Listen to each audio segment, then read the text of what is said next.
Morning, everybody. Yesterday, I was asked to talk about liver and insulin resistance. So that's what we're going to go over today. Some pretty interesting stuff here. And I think it's really important to share how important the liver is and why we need to talk about this in relation to insulin resistance. I'm going to drop a bomb,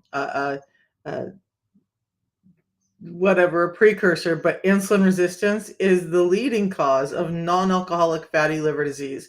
So how does all of that happen, and why does it happen, and how can we get over it without all the medications that are causing more damage? We're going to go over all of that right now.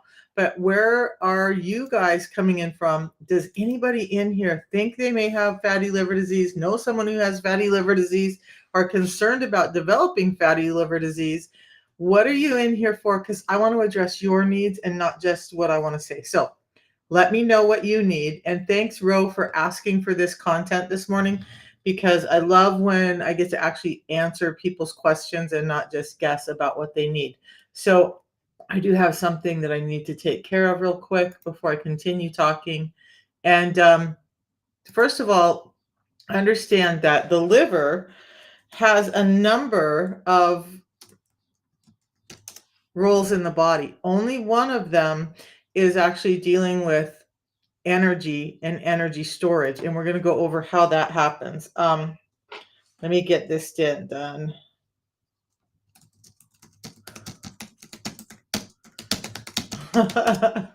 I had to send something off. So you guys, all right, let's dive in. Insulin resistance, we already know. Hopefully most of you guys know that insulin resistance is happening because we're eating too much food too often, and that means too much glucose. So now we need to understand glucose and fructose a little bit, okay? I'm not going to get into the molecular differences and all of that, but there is a difference between glucose and fructose. And sugar, which we say is the enemy, is about 50-50. It's part glucose, it's part fructose. And why does that matter? Well, the one organ that can deal with fructose, the only place we can metabolize fructose is in the liver.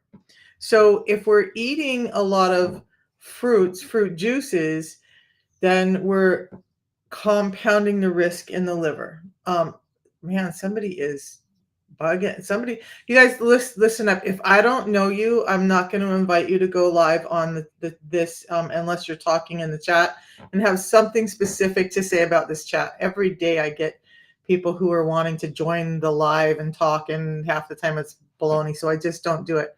All right. Let's talk about what the liver does, and we're going to get into this whole non-alcoholic fatty liver thing. You guys, look, we're going to go over what's causing it, the risks and the symptoms of it, and how you can get over it without all these pills and medications, just like I said at the beginning. So let's dive in. And I want to make sure that I have everybody's questions being answered over here. All right. So your liver. Why is everything just a mess this morning for me?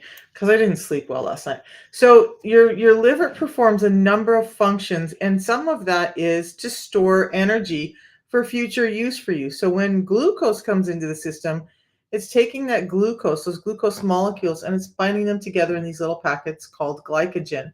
And then it holds those aside. Now, why does it do that? Because when we have periods of time when we're not eating, intermittent fasting, or the food that you ate has now been distributed and the body needs more energy, it has to get it pretty rapidly. So it's pulling those glycogen stores out of the liver to give you immediate energy, even in the absence of ingesting more sugars.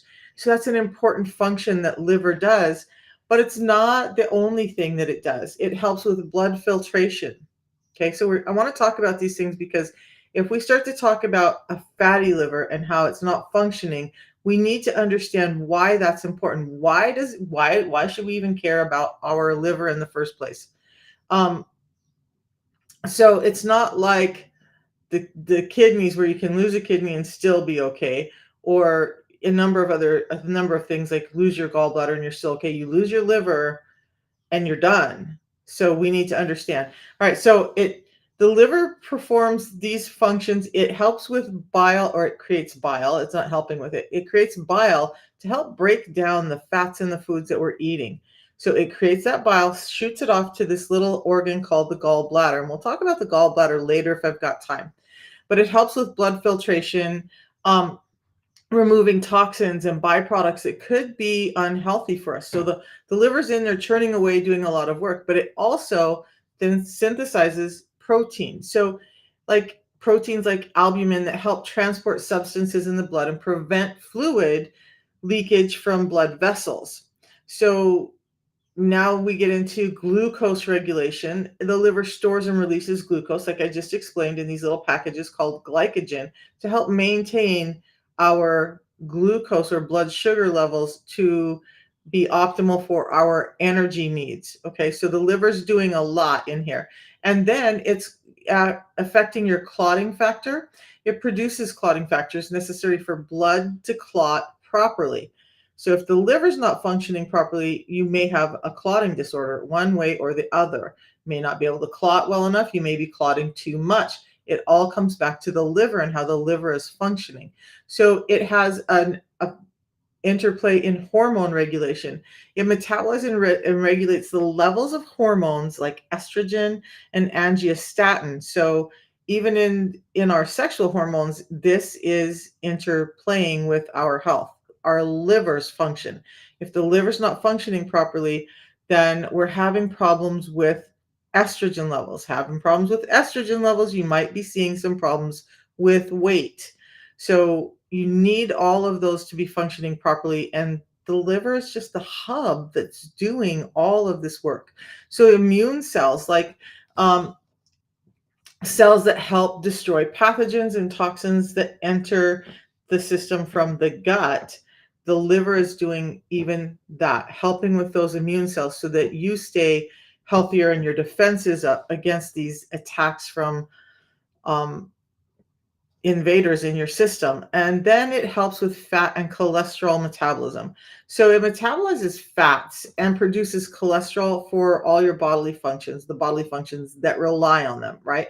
And then it also has a play in vitamin and mineral storage. Like it stores vitamins like A, D, E, K, B12, and minerals like copper. So if the liver's not functioning properly, we're not having the storage of important nutrients that can come out later when they're needed. Now we're starting to have some nutrient malabsorption and nutrient deficiencies going on body wide. And now the dominoes start to fall, right? So the liver's doing all of this, but it's also um, helping break down medications. So we need to be really careful if you're worried about your liver in taking excess medications, because those medications are making your liver work even harder because it has to break down that and the fats and the sugars and deal with hormones and blood cell regulation and immune function and all of this stuff. Now we're adding in this external source called medications, whether it be for heart disease, whether it be for pain, whether it be for the liver itself or for high triglycerides. The liver is doing the lion's share of digesting, metabolizing those medications. So medications, and remember, those of you who don't know, I used to work in a medical clinic, and one of the most impactful days was when a woman came in to the clinic I was working in, and when I was doing her intake, she handed me bags, a couple of bags full of medications. And so she was just being put on medication after medication.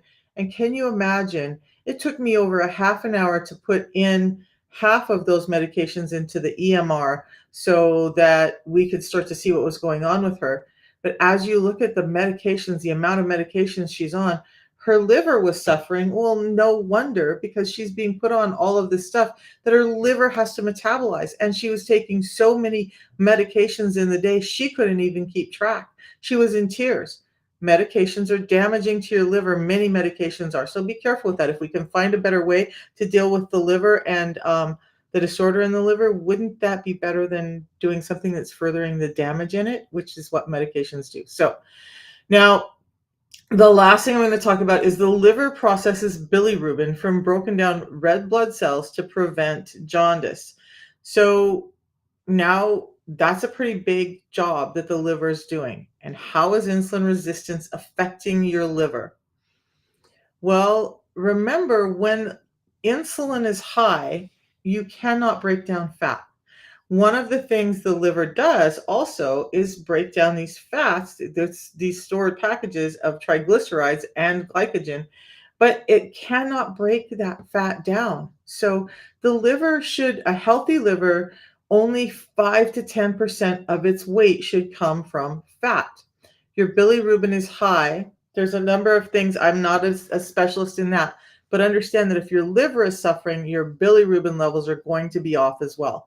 One of the first clues you can take is to look at your liver and make sure that it's functioning properly to help with all of these things. So let's take a look at a couple more things about the liver. How do you know if what's going on?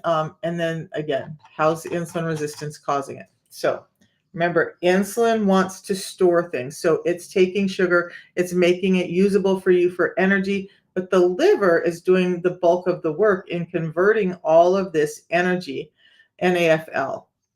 So now the liver is storing fat that it should be able to break down and release because insulin, if insulin is high, because you've been eating too much glucose, fructose, now the liver just can't break it down because the insulin, the hormone, is telling this organ what it can and cannot do with those stores of energy.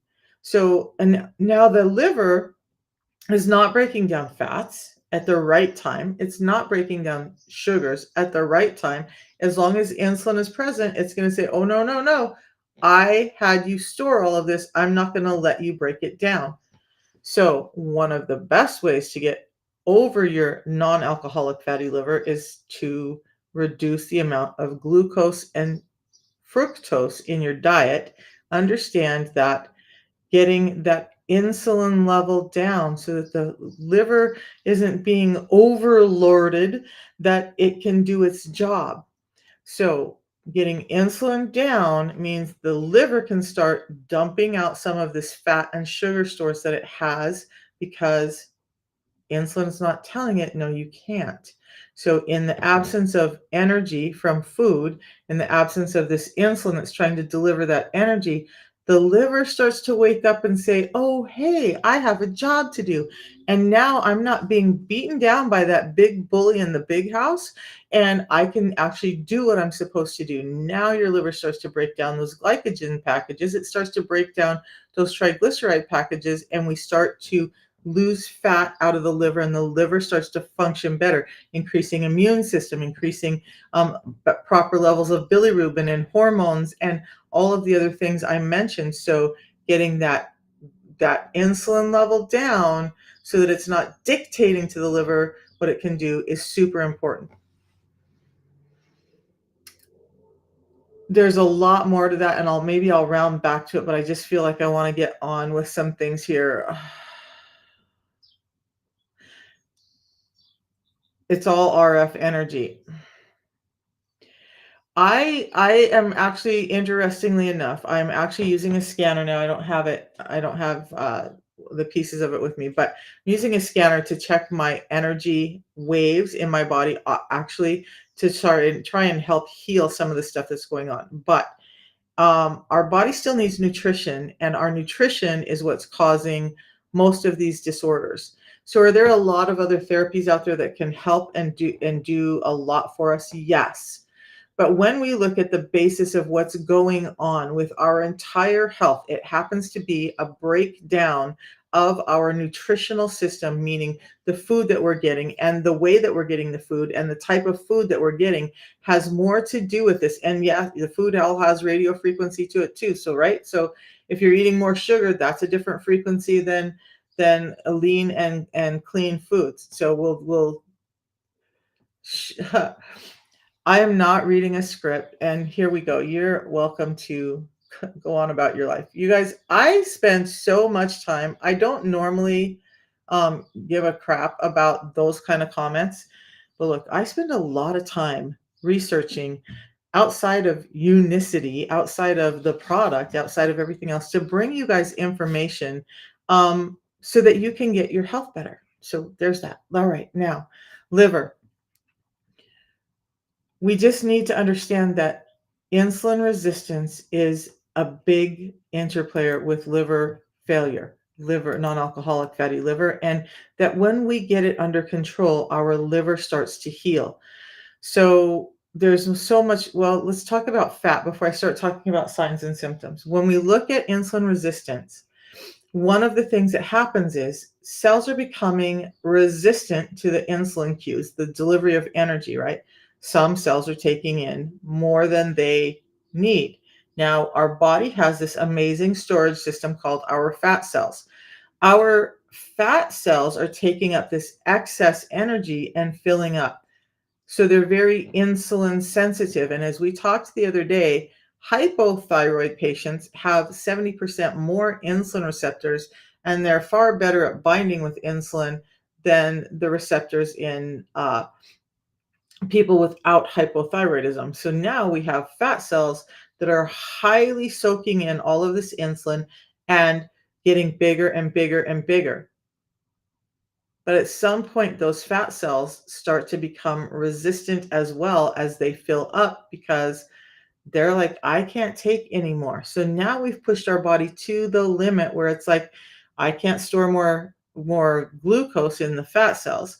I can't utilize the glucose that you're eating as energy, and the body starts to break down and has this obesity. So common the common thing that most people are told to deal with any of the disorders up there, including your liver, is to lose weight. But again, I'm going to say, wouldn't it be amazing, other than that somebody's eating way too many calories, wouldn't it be amazing to understand why the weight came on in the first place? And that can help you deal with everything else, including the lose weight and you'll feel better part.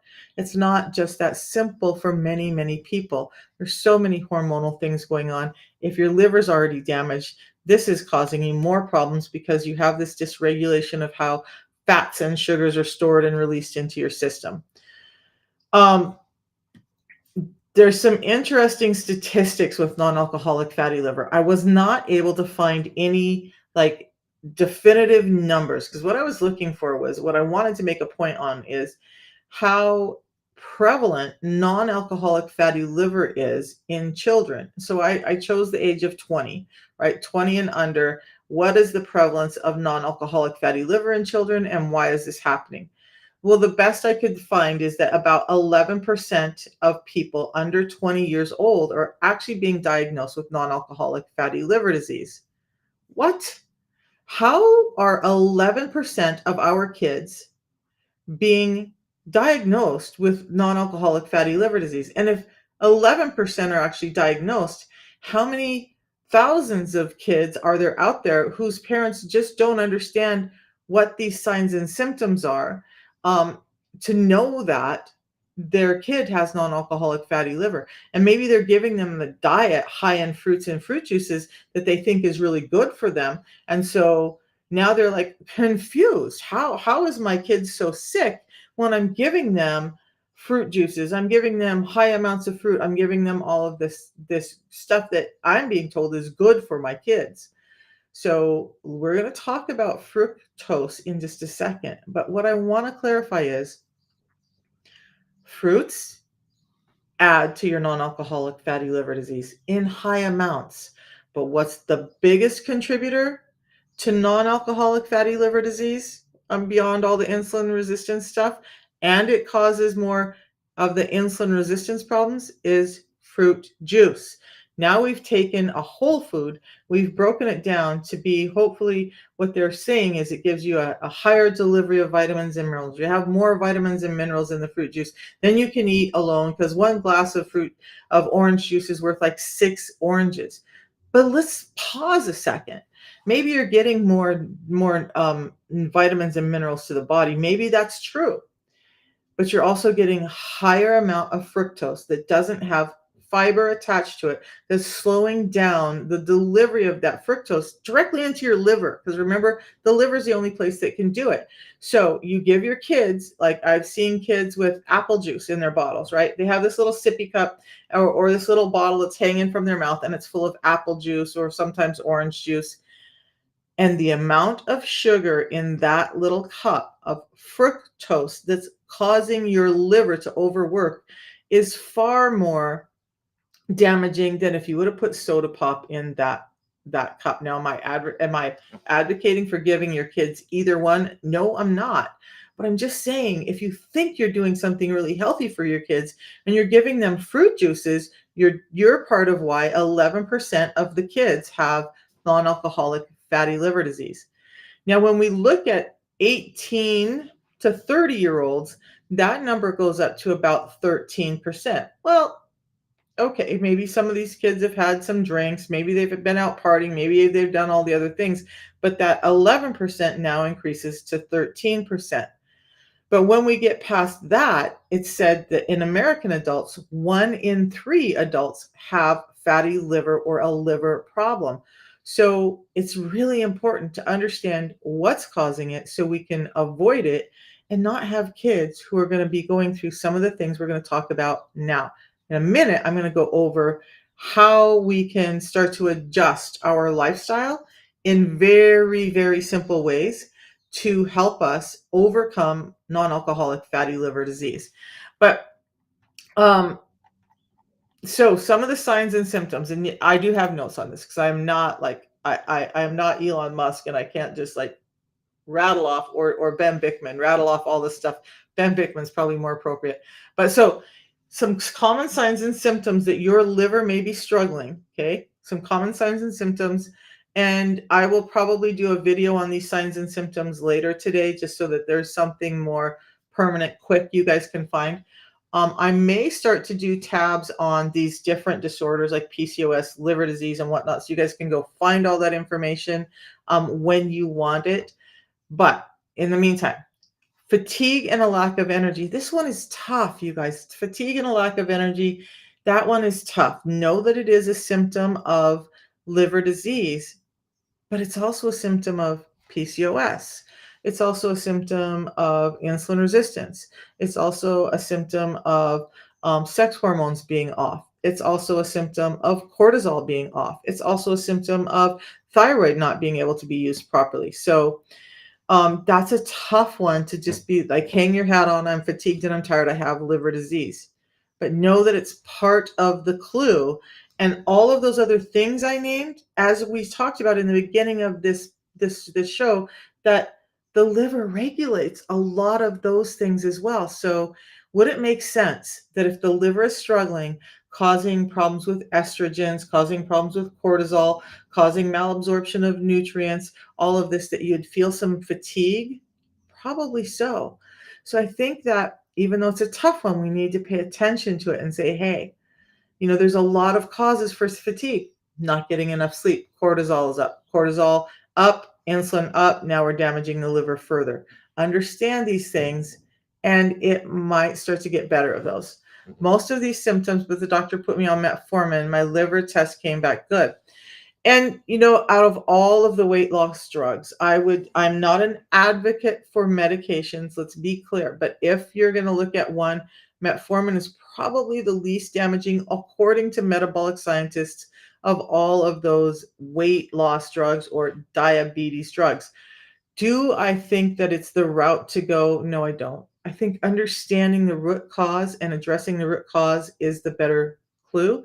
And Tanya, you're not deficient in metformin, right? Metformin is not why you got sick. So metformin is not the cure or the solution in my book. Yeah, it's going to help with some symptoms and whatnot, but it's not going to change your health drastically until you understand the root of what caused you to get here in the first place. Lori, I'm so happy to see you because I was thinking I had a restless night last night. Um, I normally sleep like a baby, but there's a lot going on. And so I just didn't even get to sleep until about 3:30, 4 o'clock this morning, and then I woke up at 6:30 and trying to get ready for this. So Lori, I want to talk to you today and go over that scan result now that you've had a couple of days to sit with it.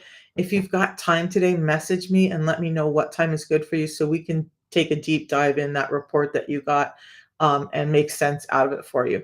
So, darling, we're going to get to the what should we do in just about a few minutes. So, hang on because there's some tips that I can give you, some that are absolutely free. I'm going to show you what I did to start getting control of mine in conjunction with the absolutely free things.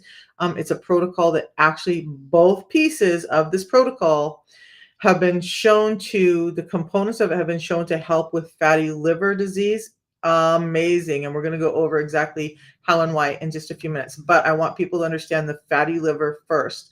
So let's get on with it. A lack of energy. If you have abdominal pain or discomfort, along with that lack of energy, especially in the right upper quadrant, that could be linking into fatty liver, or the fact that your liver is just not working like it should, not able to produce that bile. And thank you for all the loves. You guys, I so appreciate all of you guys. You make my day. All right. But you could be experiencing some nausea. So now we start to have something put together, right? I'm fatigued. I have pain in my abdomen. A lot of times people are going to feel it like right below the sternum, right below where the bone is here. You're going to kind of sense it there. But if you'll pay attention, maybe it's more to the right side. Those two signs together, we're talking some liver problems.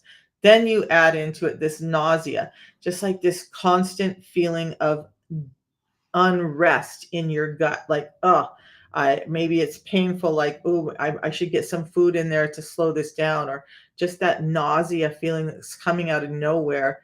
Maybe you're not actually throwing up, but you're just constantly nauseated.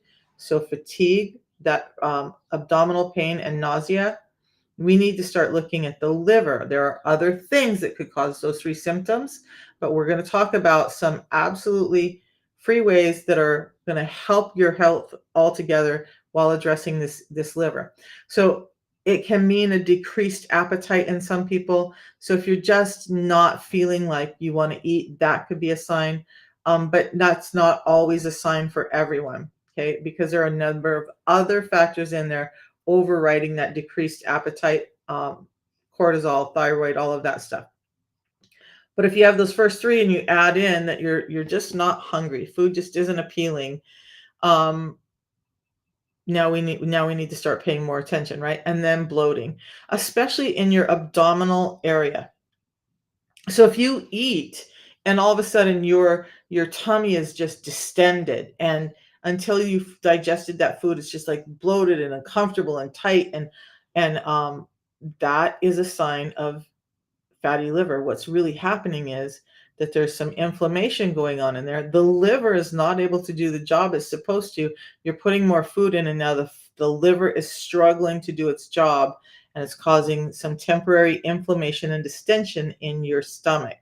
There's going to be some clues as to this non-alcoholic fatty liver as well, and we're going to go over that. But in more advanced stages of fatty liver disease. So maybe you've had all of those and the doctors have been blaming everything else because your ALT and your AST2 uh, blood work pieces that they use to kind of diagnose fatty liver.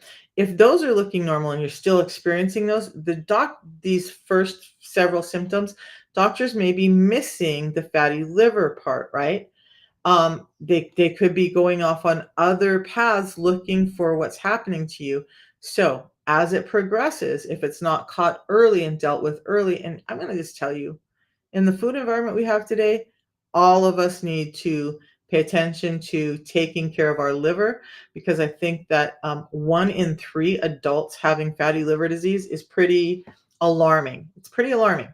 So you may start noticing that your skin yellows as this progresses. So it is a factor of how that bilirubin is being produced in your body. So your skin is going to start to yellow, jaundice. That's a symptom of fatty liver disease or liver failure. Then you might get things like swelling in your legs. We talked about swelling in your abdomen, especially temporary swelling that seems to, like, not just like, oh, I'm full, I ate a lot of food, but like, oh, I'm full, I ate a lot of food, but now something is wrong. Boom, I have this distension in my tummy and it's tight and it's painful. Probably need to take a look at the liver's function, right? So, itchy skin. If your skin is itching, that could be a sign that your liver is struggling. I'm not going to get into all the reasons why, but just understand these symptoms. So, and then reddened palms. If the palms of your hands are really red, that can mean some liver problems. And then spider-like veins on your extremities, especially like spider veins on the back of the legs. That's an indication that your liver is struggling. Now, nobody ever told me. I started developing spider veins in my late 30s, or varicose veins and spider veins. Nobody ever told me that these little veins that were popping up earlier than they should were actually linked to fatty liver, which was linked to insulin resistance, and that it was so easy. Those are actually health warning signs, and nobody, not even my doctors, were going, "Oh, hey, Misha, you seem to be getting these spider veins on your legs. We should take a look at your liver. We should take a look at, maybe, are you insulin resistant?" Nobody said that because they're not, until recently, being educated on linking all of this together. I'm going to pause for a second. We're going to get into the solutions now, but I do also want to talk about, you guys, there are some, we'll talk about that if anybody wants to know, but there are some really damaging effects to having a liver that's struggling that we're not dealing with. So understand that this is not something that you can have and just let go. It can actually end up costing your life as the liver disease progresses if we're not addressing it. So that's important. But in my own life, I have a couple of people I want to talk about this morning, just because it's conversations that are had, not anything against the person, just conversations. So when I talk, and I'm very self-aware with my own health, this whole journey has gotten me very self-aware. But I'll talk about different things with them, and they'll start to tell me, "Oh, well, you need to go to the doctor." Now, with some issues, I'm saying, yes, go to the doctor. My opinion. This is my opinion, okay? I wanna be very, very clear. I'm gonna say it one more time. This is my opinion. I think we need to take more control of our own health. Anytime we give up our autonomy to anyone, we start to struggle. Okay. So if we're not very self aware and paying attention to the changes in our body and what's happening and feeling empowered to take care of our health ourselves, then we're going to medical professionals. And my angst is that I went to these medical professionals for years, had multiple doctors, went through multiple tests and scans and blood work and urinalysis and all of these things, and nobody was able to help me or pin down what was happening or give me real actionable steps to help start reversing all this. Or never did they link all of these things together and say, "Hey, you're suffering with all of this stuff, including this liver, including your gallbladder's failing now because your liver's failing." Nobody put it all together and said, "Hey, this is a one big picture thing." And that's what I want for you guys. Understand, Alma, I've learned to listen to my body and be my own investigator. Most doctors don't listen. And it's not that they don't care, but there are so many sick people. I've worked in offices where the physician saw over 200 patients in a day, and he was still backlogged, still couldn't see enough patients in a day. We were still booking people out. We were still restricted with how many new patients we could take in. And he was working his butt off. Is it that he doesn't care, or is it that he didn't have time because of the mounting amount of illnesses, including allergy, which was this clinic, and immune responses? Is maybe that part of the problem? So let's start to be more self-aware and understand that 93% of us have a metabolic issue, which means that it links down to our food and not a medication. And that if we address those, a number of these things could get better. Now, if you have latent issues after that, then the doctor can address them more directly. And if there needs to be a medication at that point, then great. But why not address the root cause first and see where we get? And maybe you're like me and find you don't need prescribed medications anymore. All right. Enough of that. So, how are you going to do it? You guys, to get your liver healthy, we need to stop telling it needs to store sugar and fat, right? So, how we're going to do that is get the insulin levels down. Now we're cooking with grease, right? So, look, when we're trying to get insulin down, one of the key things is to stop putting more energy in. When we're eating glucose or sugar foods or fruit juices, we're telling our body that we have all this excess energy and now we need high amounts of insulin to deliver that energy. So let's stop putting excess energy in.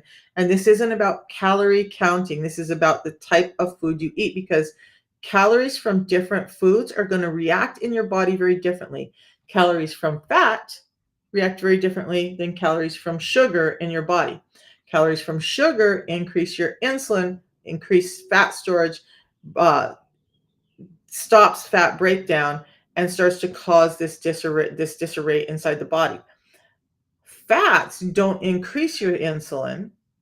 They actually help lower your insulin. They help you start to burn fat and dump it out of the liver so that you're getting energy from these fat stores. Now, before I get off onto all of these, there's a point I wanted to make. When we have insulin resistance, a couple of things are going on. So now the liver is being cued to store all of this fat, and it's also supposed to be breaking down some of that fat for energy, but insulin is saying no. So the higher the insulin, the more you're storing fat in your liver. We're going to get to fructose right now. So why I'm such a bully about fruit juice? That fructose that can only be uh, digested by your liver is causing the fatty liver, because it's just too much. And now our insulin is high, and the liver is saying, oh my gosh, I have all of this work to do. And it's focusing on getting all of that stored. And now we have a liver that's going from 5 to 10% of its weight in fat to up to 30% of its weight in fat. And now that liver is really sick. Fructose is like the springboard that has that happen. Now, fructose, when it's wrapped with fiber so that it's going through the system slower, not spiking the insulin and not creating this storage effect in the liver, that's healthier. So just ditch the fructose in the fruit juices. Stop having, oh, you guys, and this one was a big wake up call for me. I drink very, very, very rarely, but I always chose fruity drinks because I never really liked the taste of alcohol anyway. But then when you start to realize that alcohol is probably the biggest contributor to non-alcoholic fatty liver disease, or fatty liver disease, let's get the words right. But then you add fruit juice to that alcohol, now you have a double whammy to your liver that's already struggling. So, number one, if you're having a fatty, I don't care whether your fatty liver came from alcohol or not, you've got to avoid alcohol because it's putting undue stress on your liver. So that's just a reality. If you have fatty liver disease, skip the alcohol. Find joy in life some other way, because you're just damaging your liver further. So let's be clear on that. Just skip it. Skip the fruit juices because they're almost as bad as alcohol for causing this whole fatty liver problem. And those extra nutrients that you're supposed to be getting because you're insulin resistance and having this fatty liver problem, you're probably not getting all of those nutrients anyway, but you're causing more disease in your liver. Okay, so intermittent fasting is going to be really important in this. Studies have shown that with a 24-hour fast, now, most of us are doing a 16-8, and that's doing a great job. But if you're really concerned about your liver and you really want to get your liver healthier, besides cutting down the glucose and stuff, one of the things you can do is periodically do a 24 to 36-hour fast. Fatty liver seems to be reduced greatly in that time period between about 18 and 24 hours, when you're really in a fasted state, your insulin levels haven't spiked, and now your body's needing energy. It's allowing that poor, overworked fatty liver to start pulling some of that excess fat out. And a liver is leaner after a 24-hour fast, even just a 24-hour fast, than before. But you push that to a 36-hour fast, and now you're getting a lot more benefits of getting all of these toxins and fats and stored energy out of the liver, so the liver can start to breathe and function more properly and focus on some of the other work it needs to do. Okay, so fasting, completely free, and one of the top ways you can affect your liver. Guess what? Um, when you I just read something and that threw me off balance. Woo! So we're just going to go back to that fasting. Free. When you do this 24 to 36-hour fast, you're going to see improvements with your liver. This was the point I was going to make. That 24 to 36-hour fast, there's a lot of science around how great it is for your heart and how great it is for your brain, as well as all of the other things, the gut reset, all of that. So fasting, and it doesn't have to be continuous. It doesn't have to be a 7-day fast. It doesn't have to be any of that. Just maybe once a week, maybe a couple of times a month, throw in a 24 to 36-hour fast and see how much better you start to feel. You should start to feel results from that fast almost immediately, as your liver is highly dumping out those toxins. So just because you have a non-alcoholic fatty liver doesn't mean that it's the end for you, right? Just start to make some adjustments. The fasting, get rid of the fruit juice, no more alcohol. Those are pretty simple tips, right? Okay. I'm going to talk about a couple of things and the things that I do that are helping me with all of this stuff too, that are actually amplifying the effects of everything else I do. You want to cut back on the fructose and glucose. You want to focus on the sugar or the carbohydrates that you get from your food being from dark leafy green vegetables, above ground vegetables, and some specific fruits like berries and pears. Um, and stop having the fruits all the time. We don't need them all the time. We need protein, we need fats, we need those things. We don't need high amounts of fruit juice and fruits all the time. In fact, just a personal story. A couple of years ago, I went up north, and I was going to help my daughter with the 3 grandkids because she's a single mom. She was taking on a job that gave her sporadic hours, so I was up there close to be able to take care of the grandkids. So there were many nights when I would be at her house, getting them dinner because she's working. And a couple of nights she would give them a free night. Like, she would let them go. She was like, just take them to the grocery store and let them pick out what they want. My grandson tended to pick out more protein stuff.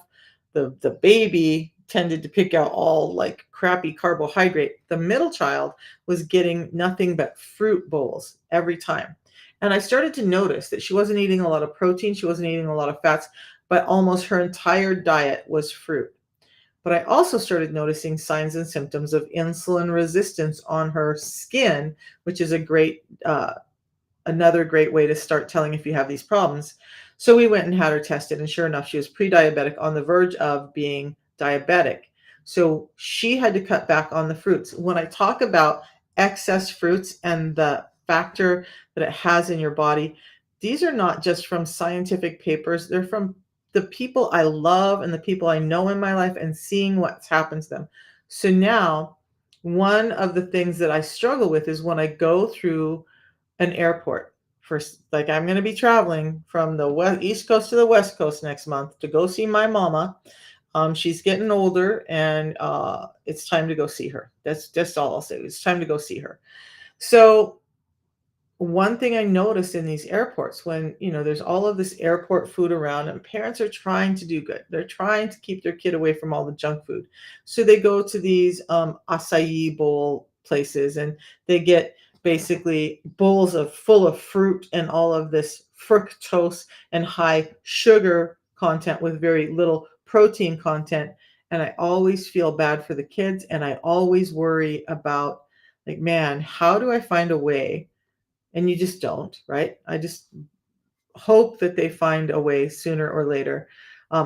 But to tell the grandparents or the parents that maybe that whole bowl of fruit 3 times a day and then adding fruit juice on top of it is not doing your kid justice. So let's understand that. Travel with boiled eggs and almonds, they last all day.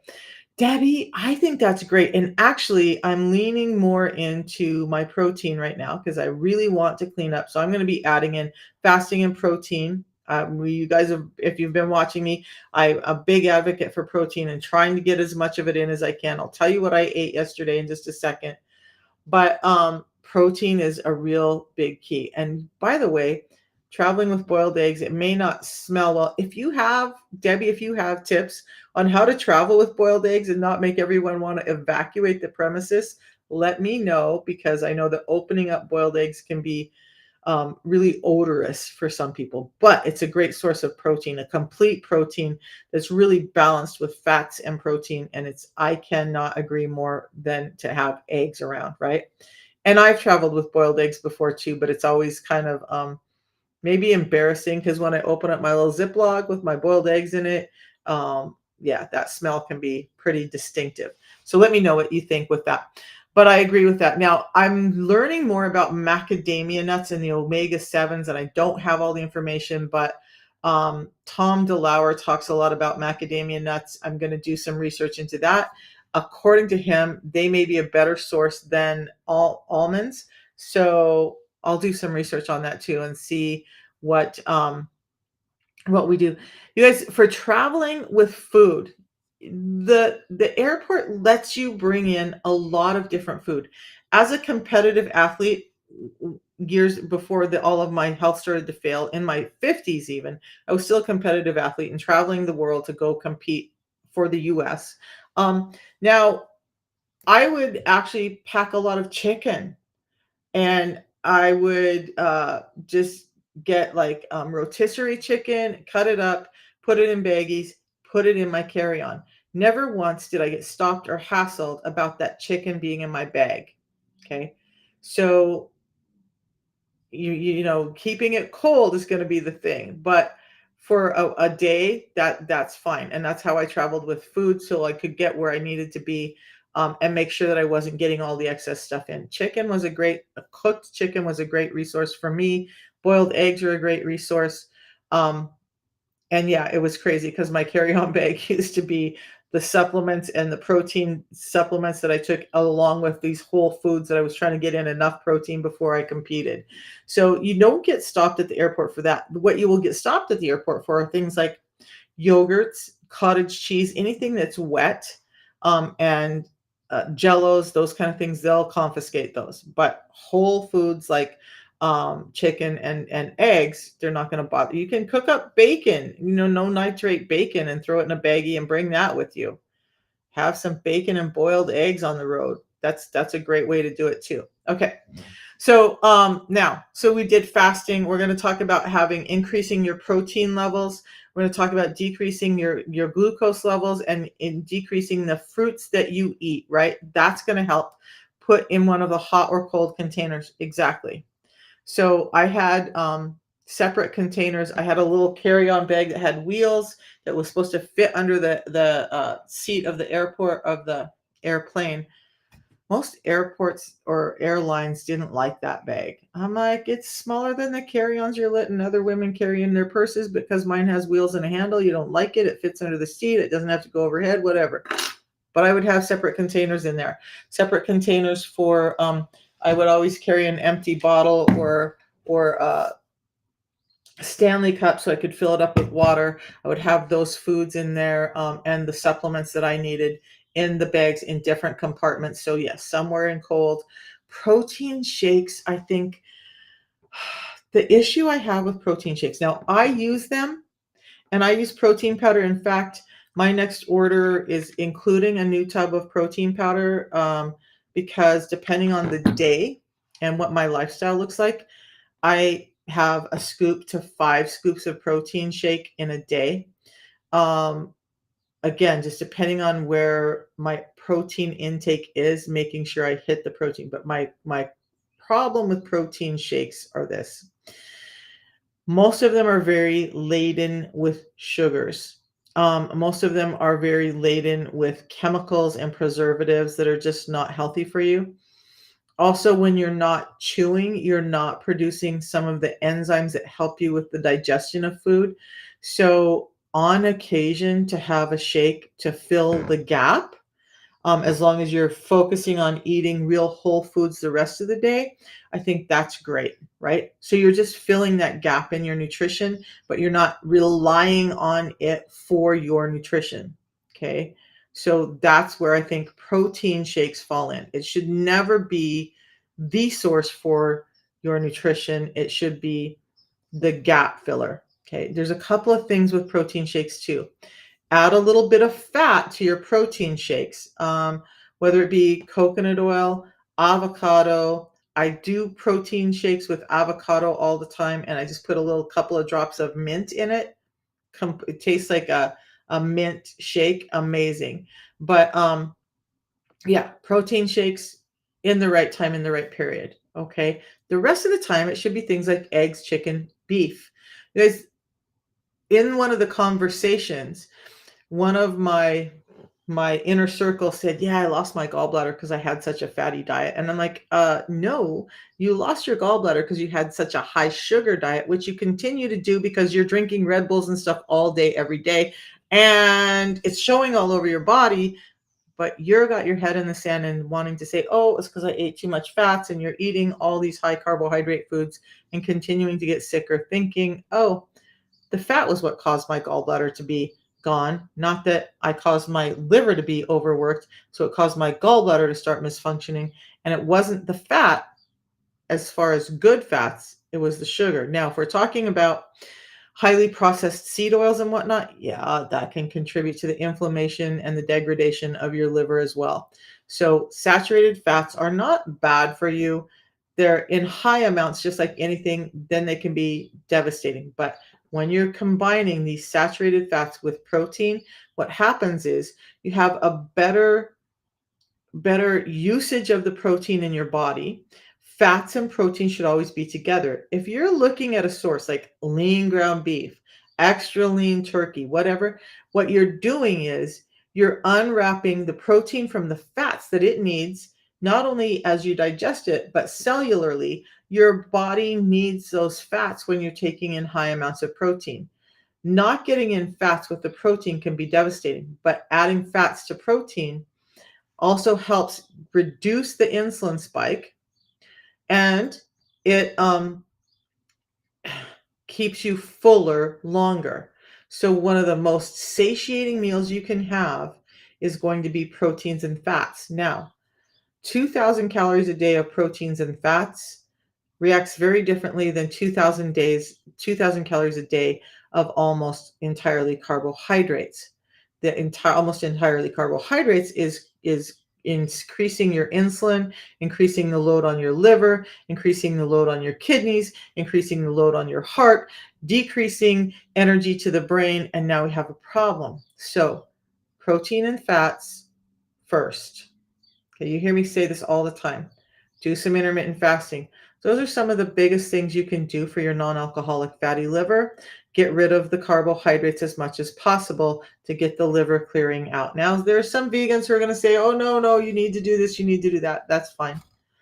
Follow that information if that's what you want to do. I'm not here to fight any of that. I'm just going to tell you from my experience, this is what I know. From the metabolic scientists that I listen to, this is what I know.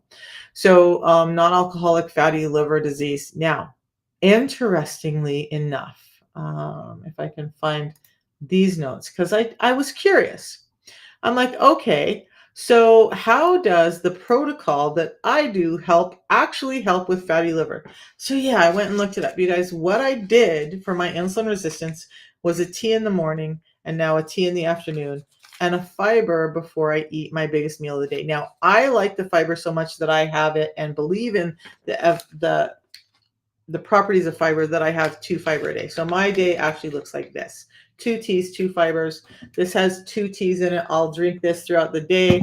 By the time the day is done, this should be drank. Now, beyond the fact that the tea is giving me satiety, it's helping with glucagon-like peptide production, increasing that by up to 70% in my own body without injecting it, right? So that it's more natural for my body. It's doing this for the liver. So let's get to that. The Unimate. This tea is a highly concentrated form of yerba mate that's also been cleaned of toxins and pesticides and PAHs and all of that stuff. So now we're getting a highly potent form of this amazing tea that's giving mental clarity and energy, that's giving satiety, that's helping with all of those things. But it's also going to, and I had to make notes, um, it prevents the accumulation of lipid droplets in liver cells, and it reduces, uh, I'm talking about yerba mate. This tea, why I love it is it's just a highly concentrated form of yerba mate. What I'm talking about is yerba mate. We're going to talk about how this expands on all of these efforts in just a second. But it reduced liver weight, heart weight, and visceral subcutaneous fat accumulation. Um, and this study was done in rats, but it showed that it started helping their liver clear out by introducing yerba mate into their diet. It also improves glucose tolerance and uptake, meaning that instead of the glucose hitting your bloodstream really quickly and you having these spikes and lows, it's helping level those out. And I do have studies to link to those, but it also helps with that glucose tolerance indicates better blood sugar control, right? But that also helps reduce oxidative stress within the cells. This tea is doing all of that. That oxidative stress within the cells being reduced helps the liver function more properly. It's anti-diabetic, anti-inflammatory, and antioxidant properties help prevent the accumulation of fat in the liver. This one tea is doing all of that. That's why I love this protocol so much. It's really made to address insulin resistance, but through all of these factors where insulin resistance is affecting your liver and your other organs, these two products are helping in a myriad of ways. So the it also, oh yes, and this tea also helps with obesity. Now, before I dive into the fiber, I do want to point out there was a study done where they gave two groups glucose drinks, sugary drinks. Now, of course, one group was getting glucose, the other was getting primarily fructose in their drinks. Both groups gained some weight, right? Because they're having excess sugar calories in their diet. But the group that was given glucose was getting their weight gain in the subcutaneous fat areas, meaning the jiggly fat that's not really attractive, but not really dangerous.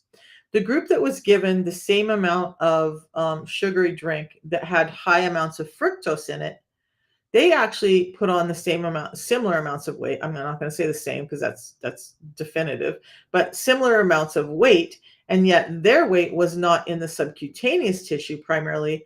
It was in the visceral fat, the fat that's in and around your liver, your other organs. So that means that there was more fatty liver going on, more fat going into the gut. So here's another clue for fatty liver.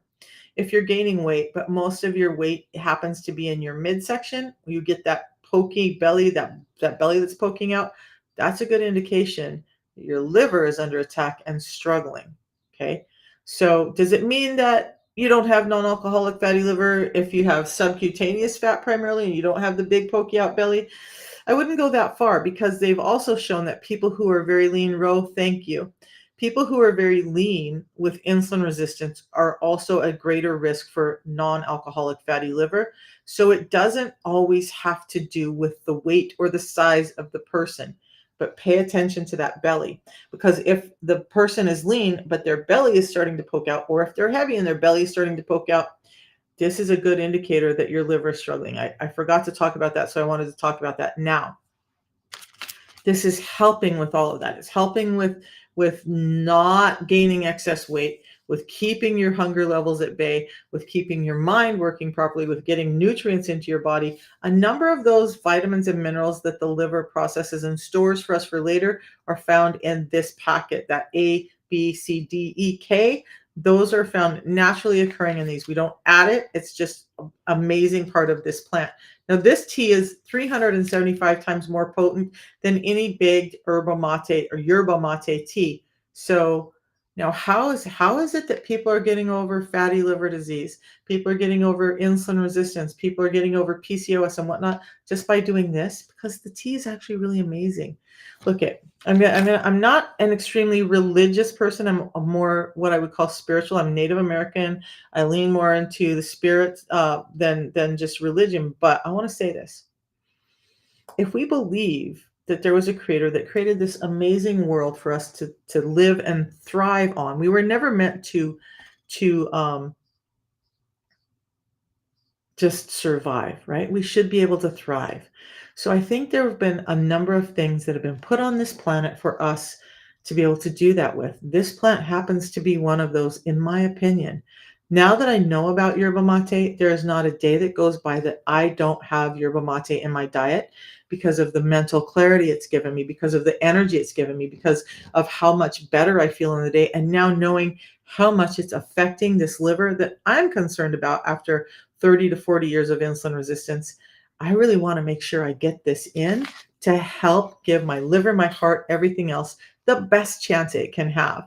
So the tea actually is through a number of mechanisms helping liver because of the highly concentrated form of yerba mate it is. And there is a number of studies, the number of studies out there on how yerba mate tea, not this highly concentrated form, which is just going to amplify those effects, but yerba mate tea actually can help with liver function in the ways I just mentioned. Then we get to the second piece, and somebody mentioned fiber, and I didn't ignore you. I'm not ignoring you. Fiber. How is that affecting your liver? And why is that important? So let's take a look at that one. Fiber, especially soluble fiber from plant sources, has been shown to have positive effects for non-alcoholic fatty liver disease. So one source of fiber, maybe minimal effects on your liver. 7 sources of fiber, non-insoluble and soluble fibers in this. Remember, I just said science shows that soluble fiber has an impact on improving liver health. Well, there's soluble and insoluble fibers in this. So now, not only are we regulating blood sugar and regulating blood lipids, but we're helping the liver with fiber and the right kinds of fiber. Now, these are I don't have a study that says, oh, balance will fix your liver, right? I'm not making that claim.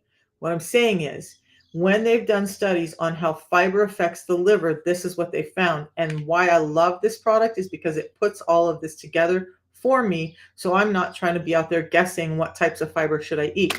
By the way, some of these soluble fibers are not found in your leafy green salad that you're eating and all of that. So it's important to know where to get them. And that's really difficult. I'd rather just, you guys, my brain is so full of all this other information out there in the world. I just want to do what I know that works, that's not damaging my body. Okay. So high dietary fiber intake is associated with lower odds of developing non-alcoholic fatty liver in some studies. So fiber may reduce non-alcoholic fatty liver disease risk through prompting weight loss, improving insulin sensitivity, and modulating the gut microbiome. They all work together.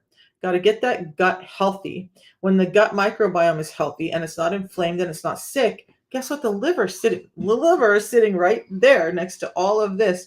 So what's going to get hit right away by inflammation and disease in the gut, in the intestinal system? The liver's going to take a hit.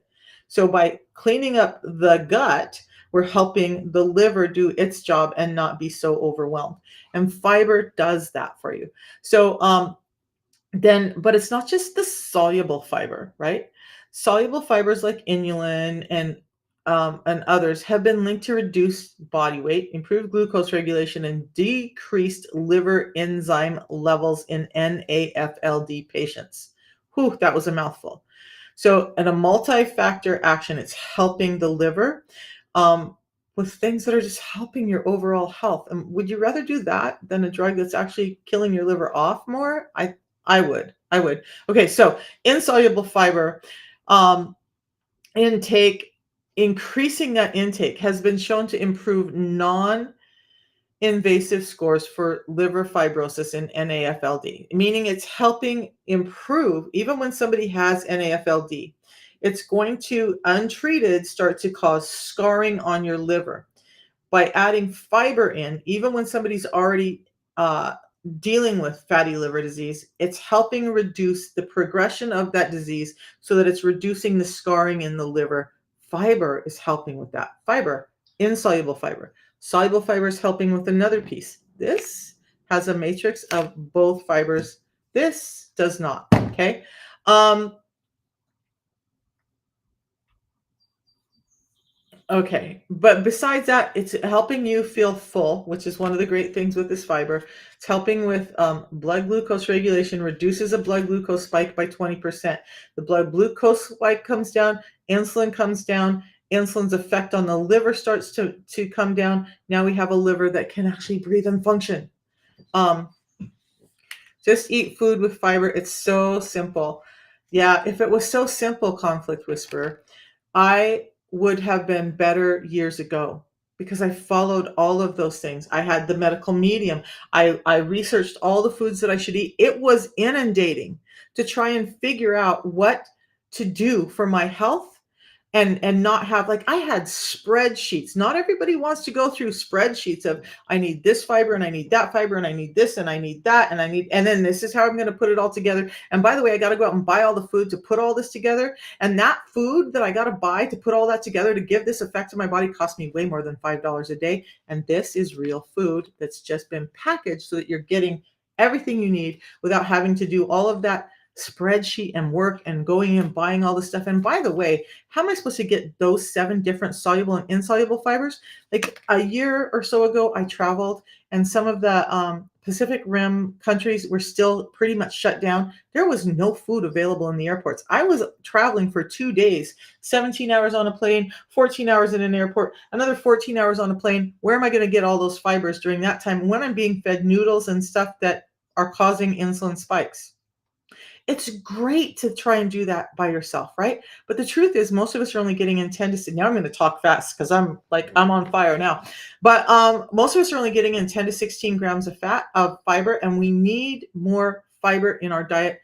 37 grams seems to be about the break point where it's really starting to affect our diet. Now, if you were to take a look at the fiber that you can eat from food, that's a lot of food to get that fiber because our food has been changed and fibers have been modified out of our food to make them bigger, plumper, juicier. So now, even eating those foods, you're getting more glucose to get the excess fiber. And how does the layperson know where to get guar gum, where to get locust bean gum, or how to incorporate that into the diet so that you're getting those soluble fibers in? Do you know? Are you getting those foods in?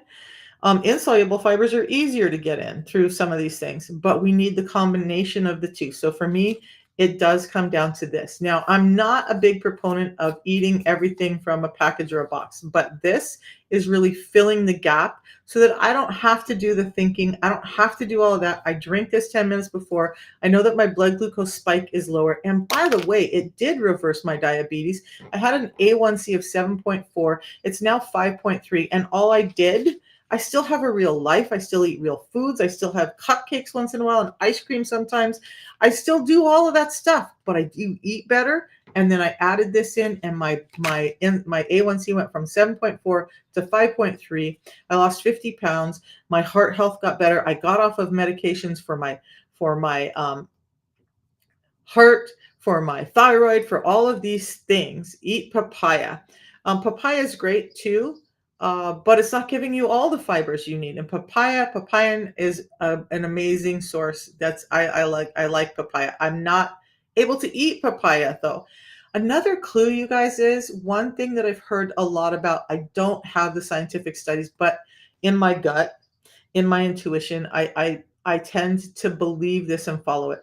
Where you are in the world, your foods you should be looking at food sources that are local to you, especially if it's your native lands, because that's what your genetics are built for. So for me, I was never around papaya. Do I believe it has great benefits? Do I love bananas and pineapple? Yeah. Do I eat them from time to time? Yeah. Do I try to focus on the berries and stuff that are raised where my people came from? Yes, because that's healthier for me. That's my opinion. All right.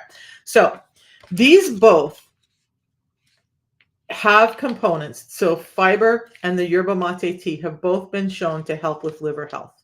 And to me, that's amazing because for me, it's as simple as I went in, I put a couple of bottles of water in and I mixed in my tea. Now I will carry this around. I'll try and drink half of this within the next hour.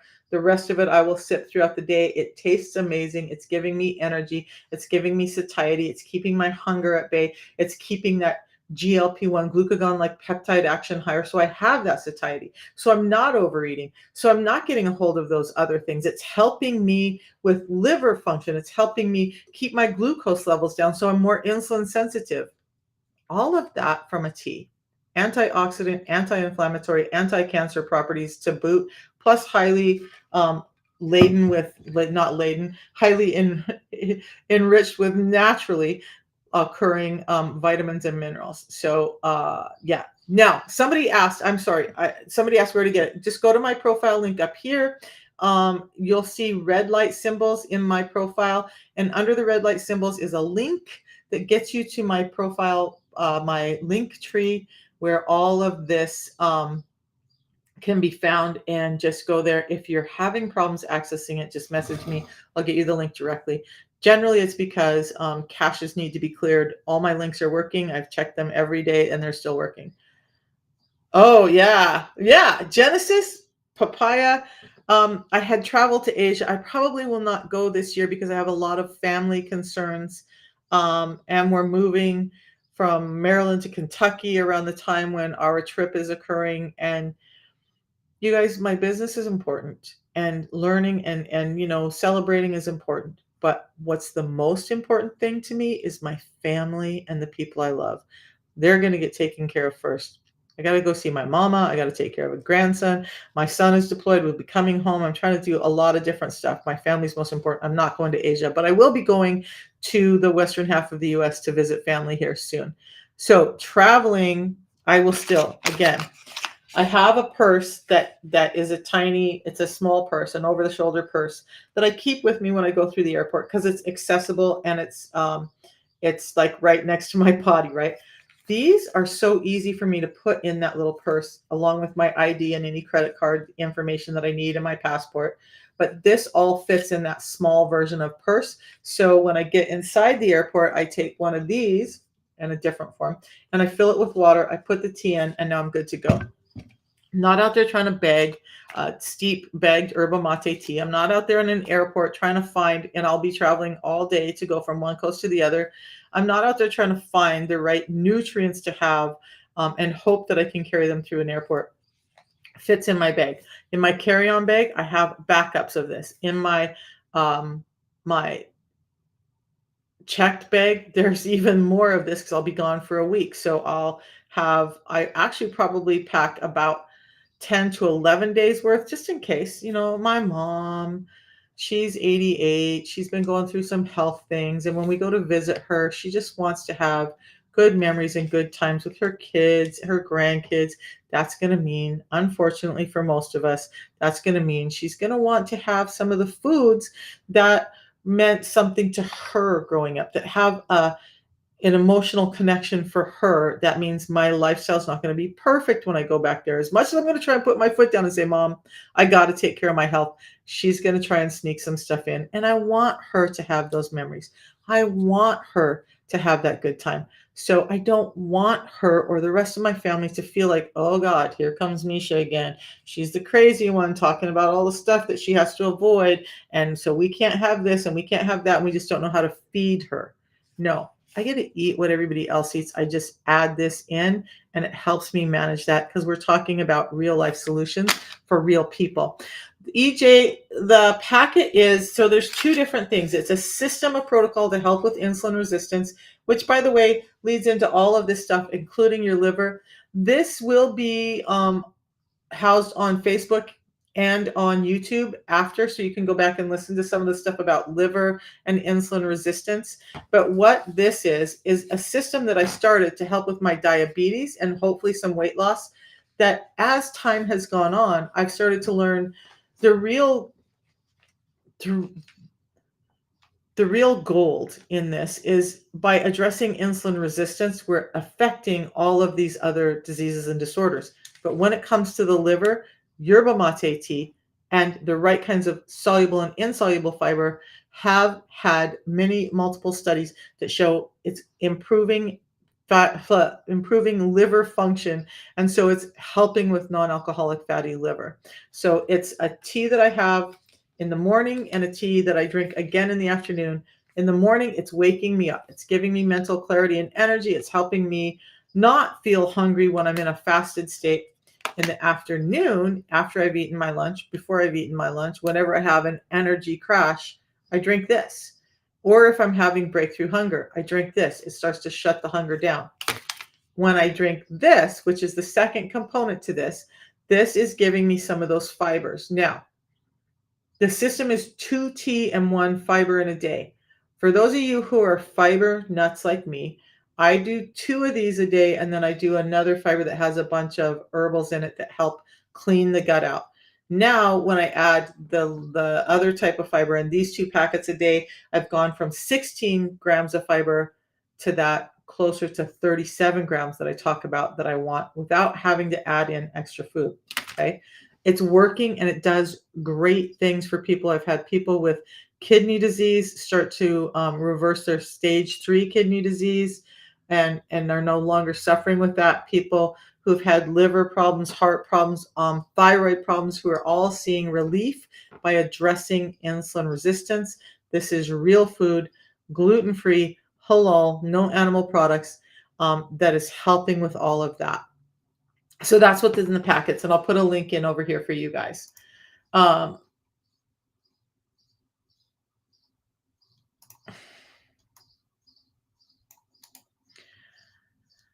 let me get this over here. Okay. Any other questions from anybody for berries? Be careful on oxalates. You know what? And berries, and you're going to find a negative with anything, but as far as insulin resistance with berries, they're higher in fiber, and lower on the glycemic scale, so less spiking of your insulin to get that. Again, when I started talking about this, I'm like, I don't eat a ton of fruits. Am I saying you should never eat fruits? Absolutely, I'm not saying that. That would be ridiculous. If you love fruits, eat your fruits. Just make sure that you're viewing fruits oftentimes, especially if you already have fatty liver disease or suspect you have it. You need to be careful with your fruit intake and not take it in excessively. Okay, excessively. So when we look at glasses of orange juice, if you're drinking multiple glasses of orange juice a day thinking, ooh, I'm drinking the healthier thing, you're actually making your liver work harder, and that's causing a problem. I do use the Life Fiber daily, and I'm almost out. So I wanted to start on June 1st, but I placed my order to be shipped out June 1st. So I'm going to be doing our parasite cleanse to help with liver. I'm going to be doing a 36 to 48 hour fast because I just feel like I really want to help my liver along, knowing that it was damaged, knowing that years of insulin resistance caused a lot to go on with the liver that I just want to keep healthy so I can stay healthy. But yeah, the Life Fiber is usually one of the first things I drink in the morning. It does not break my fast. It actually increases my ketones because the microbiome in my gut are feeding off of those fibers and creating short chain fatty acids, which is telling my body to utilize fat for fuel more and not increasing the insulin levels. So when I see that my ketone levels go up, it means that I'm getting these short chain fatty acids out. I'm getting ketones out that are helping my body learn to use fat for fuel instead of sugar for fuel all the time.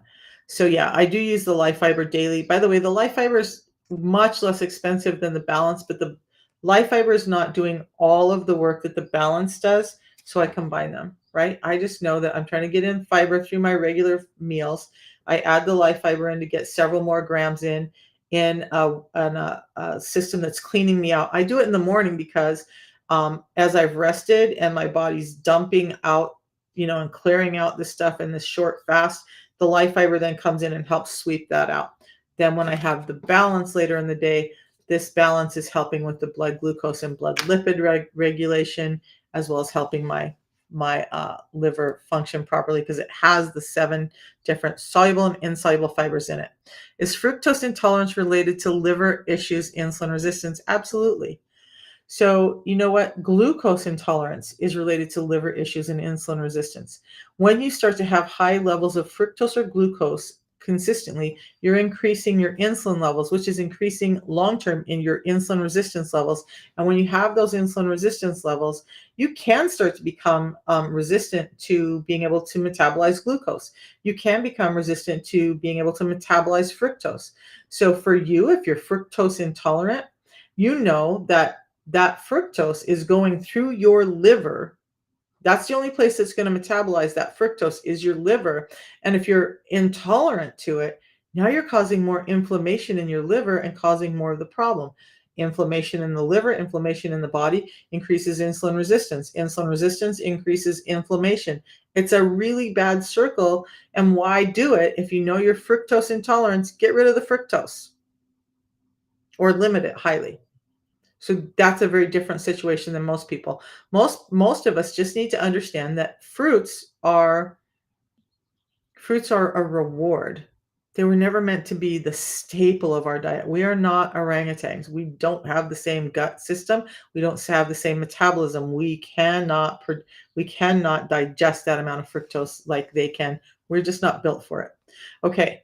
So the way that I got everything under control, and one of the things that I'm going to tell you guys, let's go over this again. Understand that the yerba mate and the fiber have been proven to help with liver problems and help with liver function. And I'm talking general studies on fiber and on yerba mate, not this specific product. But when I have a product that's 375 times more potent than a standard yerba mate, and it's highly purified and cleansed, I want that. When I talk about a fiber that gives me the insoluble and the soluble fibers that are doing everything that this talks about, so I don't have to go research and figure out and carry all of that with me, but I can just do this, go on about my day and eat like I do, and help with all those things. I want that. And so should you. So if you want it, just check it, my profile in my bio, and there's a red light symbol there. Just click on the link below. You'll see how to either get a hold of me. Look, if you are having issues and you're like, hey, could this help me? I can't give you specific information that it's going to help you specifically. I can help with insulin resistance. This product has been scientifically proven to do that by the links of understanding what happens when your body is insulin resistant and getting the insulin resistance under control. Then we can see these links to how the rest of health is starting to get better when inflammation is leaving the body, when the microbiome is healthier, when the gut's not struggling, and when the liver isn't struggling, and the kidneys aren't struggling, and the heart's not struggling, and the brain's getting the energy it should have. Oof, all of that linked to insulin resistance. When we get that under control, can you see how your health overall is going to be better? Okay, so it's about that time, guys. I do need to get a hold of a couple of people. We'll be back tomorrow. Somebody yesterday asked me to go over sleep apnea. So tomorrow we're going to talk about sleep apnea, what's happening, why it's happening to you with insulin resistance. And the hard truth is, if you have sleep apnea, you've got to get some weight off. We're going to talk about all that tomorrow. If you need more information on the liver, on if this could apply to you, just text me. I answer texts and get on phone calls all day long, and I would love to help you too. And you have PCOS. Stephanie, I just did a talk on PCOS. That should be listed in YouTube or Facebook. You're on Facebook. You should be able to go back a few days and find a talk on PCOS, and hopefully that will help. And if you have more direct questions, just message me through the link that I posted. Didn't I not post this link? Oh my gosh. There. So that link will get you to me. It'll get you to the products, but it will get you to me. You guys, when we look at the system, please don't go on Amazon, eBay, Walmart to get it. You're not getting guarantees. By the way, there is a 90-day money-back guarantee. There's enough science. We have a whole website called unicityscience.org. You can go look at a number of the studies on these two products yourself by looking at that unicityscience.org, unicity.science.org. You'll see a lot of scientific research, some of them coming from places like the University of Sydney and the University of Cleveland, the University of Sydney, the makers of the glycemic index, the University Cleveland Clinic, one of the top heart health hospitals in the world. They've all had studies on this, and we have partnerships with many universities around the world to deal with metabolic health. Okay, you sleep apnea, need help with that. 72, you stand 5'11 and weight is 221. So join me tomorrow morning because we're going to talk about this, and it's the same protocol, though. I'm going to tell you it's the same protocol that's going to help with your sleep apnea. Look, I had sleep apnea that had me waking up 60 times an hour, and other than last night, it was a weird night. Most nights I go to bed, I fall asleep, I sleep until I wake up 6 or 7 hours later. I'm not waking up all night to go pee. I'm not waking up all night with all these racing thoughts. I go to sleep. I wake up. I know that I've been asleep, and that's very different than when I was dealing with sleep apnea that woke me 60 times an hour. We're going to talk about that tomorrow and how you can get over a lot of that. Uh, I will try to put out a video in the morning to clue you in when I'm going to be going live, but it's generally around 8:30 in the morning. I apologize again for being late today. I'll do everything I can to be here at 8:30, and we'll talk about sleep apnea. In the meantime, you've got questions for me, let me know. You want to order, let me know. I would be honored to be your coach. By the way, it does matter who you order from. If you order from Susie Joe down the road, I'm not your coach. If you want the knowledge that I have, if you value the information I've given you, please allow me to be your coach. I would love to, and let's get you feeling better. You're very, very welcome, Stephanie. And I will talk about PCOS again, maybe later this week or next week if we need to do that, because it's such an important topic. And I think women need to understand PCOS and how it's so highly linked to insulin resistance. Okay. You guys, thanks for your questions. Thanks for your comment. Thanks for your involvement and engagement, because I hope that you're getting value. I hope that you're finding ways to start getting better. And we'll see you tomorrow. Have a great day.